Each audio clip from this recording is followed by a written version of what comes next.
اسباب ہے اور یہ اسباب ہمیں قیام پاکستان کے نظر میں آتے ہیں۔ یہ سوچ راتوں رات کسی کے ذہن میں نہیں آئی اور نہ ہی یہ سوچ کسی دوسرے ملک سے برآمد کی گئی، بلکہ برصغیر جب یہاں برصغیر پر انگریزوں کی حکومت تھی اس وقت کے تجربات سے حاصل کردہ ہے۔ ان تجربات کے نتائج میں یہ تصور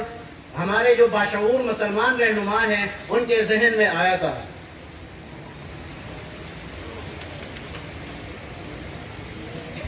بقول قائد اعظم، بقول علامہ محمد اقبال، مسلمان کو مسلمان کر دیا طوفان مغرب نے، مسلمان کو مسلمان کر دیا طوفان مغرب نے، تلاطم ہائے دریا ہی سے ہے گوہر کی سیرابی، تجھے اس قوم نے پالا ہے آغوش محبت میں، تجھے اس قوم نے پالا ہے آغوش محبت میں، کچل ڈالا تو جس نے پاؤں میں تاج سردارا۔ جناب صدر،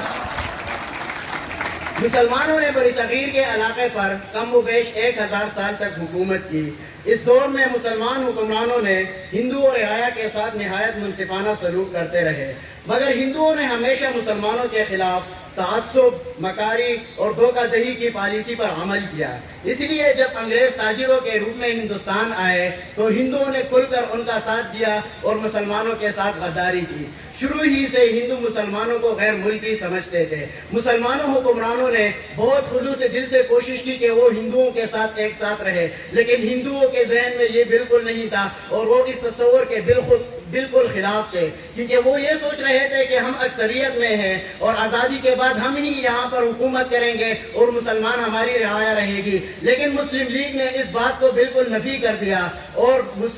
دو نظریہ کے تحت انہوں نے کہا کہ جہاں پر ہندوؤں کی اکثریت ہوگی وہاں پر ہندوؤں کی حکومت ہوگی اور جہاں پر مسلمانوں کی اکثریت ہوگی وہاں پر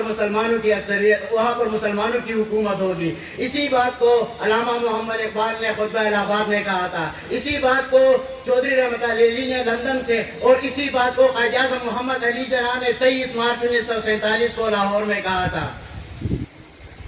اور اس کے بعد تمام مسلمان جو اس میں کافی سارے لوگ شریک ہوئے تھے وہ ایک ہی جھنڈے کے نیچے جمع ہو گئے تھے اور اس قرارداد کی وجہ سے پھر مسلمانوں میں ایک نیا جوش و جذبہ اور ولولہ پیدا ہو گیا اور وہ قیام پاکستان کے لیے طرح طرح کی محنتیں کرنے لگے